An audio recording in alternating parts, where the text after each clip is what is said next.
Hello friends, आज हम अपना एक अगला चैप्टर स्टार्ट करने जा रहे हैं जो कि बहुत ज़्यादा न्यूज़ में चलता रहता है और ख़ास तौर से फरवरी मार्च में काफ़ी ज़्यादा चला करता है, और वो है हमारा बजट। ठीक है, पहले बजट को 28 फरवरी के दिन पेश किया जाता था। पहले अभी उसको 1 फरवरी से कर दिया गया था, जब पिछली मोदी सरकार आई थी 2014 में। जब सरकार आई थी उसके बाद से उसको चेंज कर दिया गया था, और वो चेंज अच्छा ही रहा, क्योंकि 2000 हर साल ऐसा होता है ना, हमारा 1 अप्रैल से नया वित्तीय वर्ष स्टार्ट होता है। तो उस वित्तीय वर्ष स्टार्ट होने से पहले ही अगर बजट पेश हो जाता है तो सारे लोगों को आप जो भी चीजें एलोकेट करनी वो टाइमली हो पाती, तो वो काफी अच्छा चेंज था। तो मेनली हम लोग यहाँ पर बजट की बात करेंगे, ठीक है। और बहुत सारे लोग हैं बजट सुनते रहते हैं, लेकिन उनको अंडरस्टैंडिंग नहीं होती। तो इस वाले चैप्टर को पढ़ने के बाद से हमारी वो अंडरस्टैंडिंग काफी ठीक से डेवलप हो जाएगी। ठीक, अच्छा, तो देखिए बेसिक ही रहेगा, बहुत ज्यादा नहीं है। Government budget and the economy, सरकारी बजट एवं अर्थव्यवस्था। पूरी अर्थव्यवस्था में काफी बड़ा योगदान हो जाता है। जैसे आप ऐसा समझ लो, हमारी अभी जो पूरी अर्थव्यवस्था है वो लगभग, अगर $3 ट्रिलियन की भी आप मानोगे तो लगभग 220 लाख करोड़ की मान ले सकते। कितना? 220 लाख करोड़ की हमारी जीडीपी हो गई। क्या हो गई ये? जीडीपी, सकल घरेलू उत्पाद। और इसी में आप ऐसे समझ लो कि जो सिर्फ और सिर्फ केंद्र सरकार है ना, उसका ही जो बजट है वो 30 लाख करोड़ से ऊपर का हो गया। और साथ ही में बहुत सारे राज्य हैं, जैसे यूपी जैसे राज्य हैं, तो उनका बजट सबसे ज्यादा हो जाता है, 5 लाख करोड़ से ऊपर का है।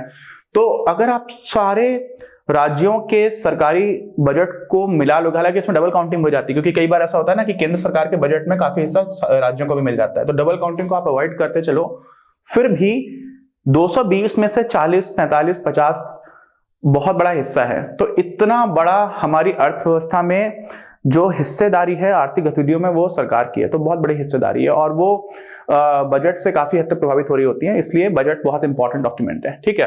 तो बहुत ज्यादा फर्क पड़ता है बजट का किस पे? अर्थव्यवस्था पे। एक और चीज समझना इंपॉर्टेंट है, क्या? कि जो बजट है ना, वो बनाया जाता है 1 ही साल के लिए। कितने समय के लिए बनाया जाता है? 1 साल के लिए।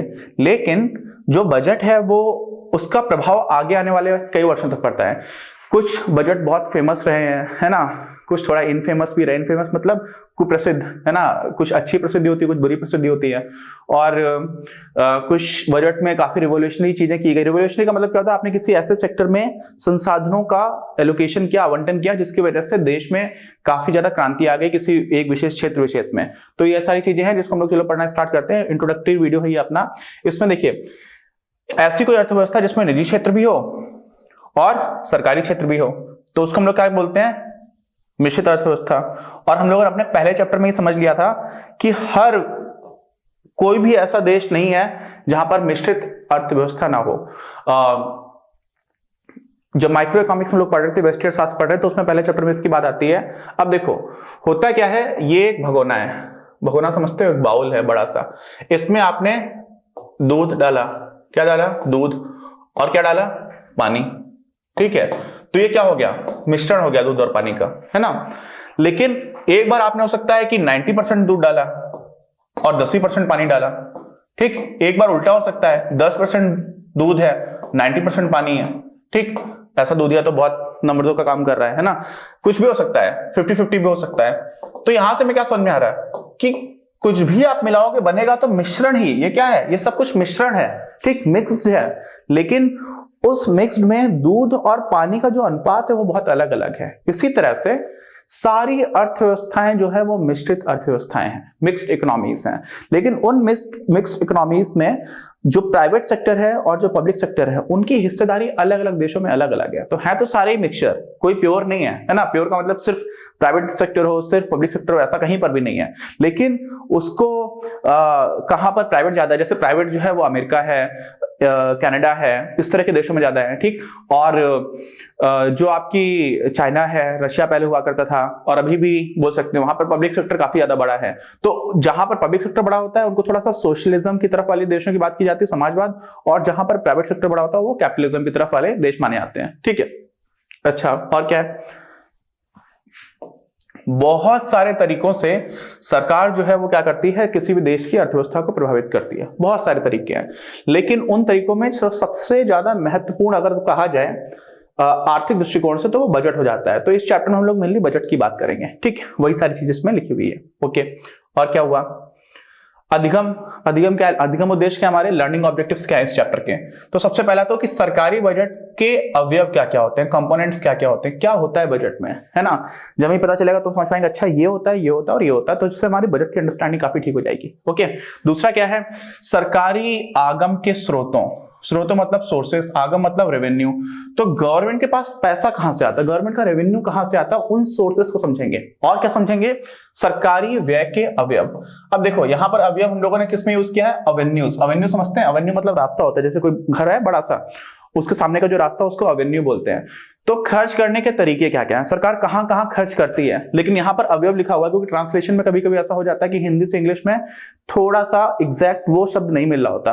तो अवेन्यूज को हम लोगों ने यहाँ पर अवयव लिखा हुआ है, और ऊपर हम लोगों ने कंपोनेंट्स को भी अवयव लिखा हुआ है। तो कंपोनेंट्स भी अवयव है, एलिमेंट्स भी अवयव है, और अवेन्यूज भी अवयव है।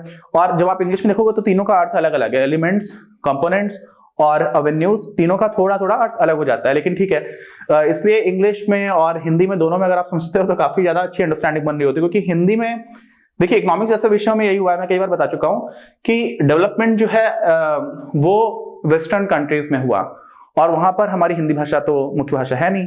और इस वजह से जब हम लोग उन कॉन्सेप्ट्स का हिंदी में ट्रांसलेशन करते हैं तो हमारे पास नए शब्द नहीं होते, या तो हम नए शब्द बनाते तो जटिलता हो जाती है बहुत ज्यादा। जैसे कंप्यूटर को संगणक यंत्र बोला गया, तो संगणक तो पहले हम लोग इस तरह का यंत्र रखा नहीं करते थे।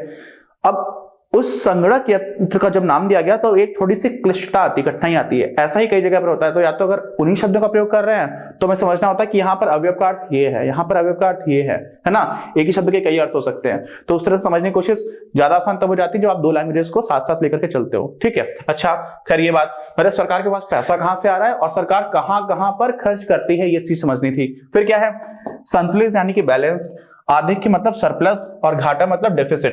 तो क्या हो गया, बैलेंस, सरप्लस और डेफिसिट बजट। डेफिसिट बजट के बारे में बहुत सुना होगा आप लोगों ने। क्यों सुना होगा, क्योंकि हमेशा बजट इंडिया में डेफिसिट ही होता है। ठीक है, और बुरी बात नहीं है, घाटे का बजट का कोई के फायदे भी हो सकते हैं, इसकी बात हम लोग करेंगे, लेकिन वो डेफिसिट कंट्रोल में रहे ये बहुत जरूरी होता है। तो संतुलित, आधिक्य और घाटे का बजट, इसका क्या अर्थ होता है, इसको भी समझेंगे। और क्या है, बजट के घाटों के प्रकार, है ना, अलग अलग होते हैं। कभी हम लोग बोलते हैं कि ये तो फिस्कल डेफिसिट है और ये बजट डेफिसिट है। तो फिस्कल डेफिसिट और बजट डेफिसिट क्या एक ही चीज है या अलग अलग है। रेवेन्यू डेफिसिट की बात करते हैं तो ऐसे अलग अलग तरह के डेफिसिट्स हैं, अलग अलग तरह के घाटे के प्रकार हैं। तो वो क्या क्या होते हैं उनको भी एक करके देखेंगे। ठीक है, और इन घाटों को नियंत्रित रखने के तरीके क्या क्या होते हैं। ठीक है, एक हमारे यहाँ पर बजट मैनेजमेंट एक्ट पास हुआ था। ठीक है, अटल बिहारी वाजपेयी जी थे उस टाइम पर। तो financial responsibility and budget management act, FRBM, इसको पास किया गया था। ये एक्ट जो है, जो अधिनियम है, वो काफी ज्यादा अच्छे से लोग का मतलब कौन, सरकार अपना आर्थिक अनुशासन बना करके रखे, इसलिए पास किया गया था। और हमने टारगेट्स कभी अचीव नहीं कर पाए, लेकिन कम से कम हमें दिशा मिल गई, है ना। हमने टारगेट्स बहुत सारे रखे थे कि हम 3% GDP का इससे ज्यादा नहीं होने देंगे, या कुछ वर्षों में लेकर के आ जाएंगे 2009-10 तक, लेकिन आज तक नहीं आया। तो हम उस दिशा में तो कम से कम बढ़े, तो ये अच्छी बात है। दूसरा क्या है, राजकोषीय नीति और गुणक मल्टीप्लायर आप लोगों ने पिछले चैप्टर में भी पढ़ा होगा। ठीक है, थर्ड चैप्टर में भी हम लोगों ने जब बात की थी मुद्रा की, और उसका कैसे कैसे जब किसी भी इकोनॉमी में CRR को कम करने पर किस तरह से, CRR कम करने पर क्या होता है, मनी सप्लाई बढ़ जाती है। तो कितना कम करोगे कितनी मनी सप्लाई बढ़ेगी। और हमने वहां पर मनी मल्टीप्लायर को भी देखा था, 1/CRR। तो मनी मल्टीप्लायर क्या होता है कि आपने कोई चीज परिवर्तित की और उसका कितना प्रभाव पड़ गया। जैसे उदाहरण के तौर पर भारत में ऐसा कुछ स्टडीज ने देखा कि अगर आप भारत में इंफ्रास्ट्रक्चर में, आधारिक संरचना में, रोड्स में, रेलवे में, इन सारी चीजों में अगर आप 1 रुपए खर्च करते हो तो GDP 6 रुपए बढ़ जाती है। इसका मतलब यहां पर मल्टीप्लायर 6 निकल करके आया। कुछ स्टडीज ने इस तरह की बात की। तो मल्टीप्लायर क्या होता है कि आपने यहां पर कुछ किया, उसका कितने गुना प्रभाव पड़ रहा है, तो वो भी होता है। ठीक है, तो यहां पर क्या है, इसकी भी बात करेंगे, किस तरह की गुणा की बात करेंगे। अच्छा, और राजकोषीय नीति, फिस्कल पॉलिसी, ये है हमारा 5th चैप्टर। थर्ड चैप्टर में हम लोगों ने मुद्रा और बैंकिंग की बात की थी। तो वहां पर जो RBI लेकर के आती है वो होती है मौद्रिक नीति, वो होती है मॉनेटरी पॉलिसी। और ये क्या है, राजकोषीय नीति। इसको वित्तीय नीति भी बोल सकते हैं, फिस्कल पॉलिसी एक तरह से। तो वित्तीय नीति में ज्यादा सी चीजें आ जाती है, बहुत कुछ आ जाता है। आप टैक्सेस कम कर सकते हो, टैक्सेस बढ़ा सकते हो, है ना। अभी तो GST का अलग पूरा कानून बन गया है, तो बजट में उतना कुछ नहीं कर पा रहे होते, लेकिन फिर भी GST का जो परिवर्तन है वो वित्तीय नीति के अंतर्गत आएगा। समझ रहे हैं, देखिए क्या होगा। वित्तीय नीति में बहुत सारी चीजें आती हैं, मौद्रिक नीति में भी बहुत सारी चीजें आती है, लेकिन दायरा काफी सीमित होता है। ठीक, अच्छा, तो सरकार जो है ग्रोथ बढ़ानी है, लोगों को रोजगार देना है, इस तरह के लक्ष्यों को प्राप्त करने के लिए राजकोषीय नीति और मौद्रिक नीति दोनों का प्रयोग करती है। मौद्रिक नीति से संबंधित हम लोगों ने बहुत ब्रीफ में बात की थी थर्ड चैप्टर में, यहाँ पर बात करेंगे हम लोग फिस्कल पॉलिसी की। ठीक है, तो ये हमारे ऑब्जेक्टिव्स हो गए।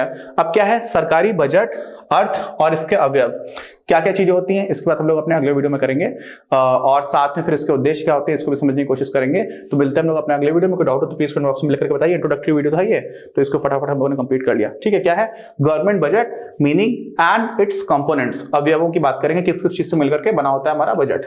ठीक, ओके, मिलते हैं।